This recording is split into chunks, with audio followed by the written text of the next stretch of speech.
The night was still. The river Jabbok shimmered beneath the pale light of the moon as Jacob stood alone, his heart trembling with fear. Ahead of him lay Esau, the brother he had deceived, and Jacob did not know what awaited him. He had sent his family, his servants, and all his possessions across the river, but he himself stayed behind. In the silence, Jacob prayed, asking God for protection, for mercy, and for strength. As Jacob lifted his eyes, a figure appeared in the shadows, a man, yet more than a man.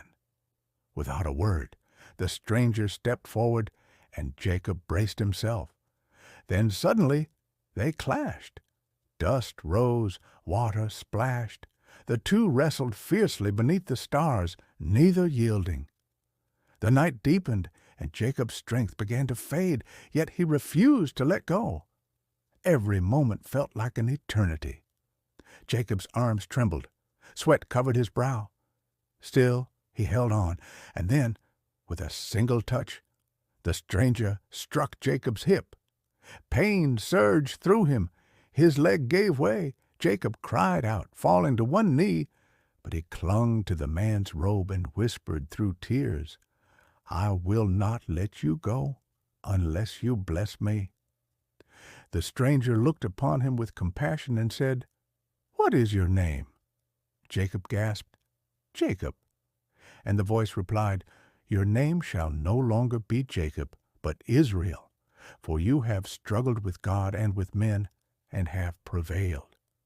At that moment the dawn broke. Golden light poured over the river. The man blessed Jacob, and then he was gone. Jacob stood in awe, his hip still aching, but his heart forever changed.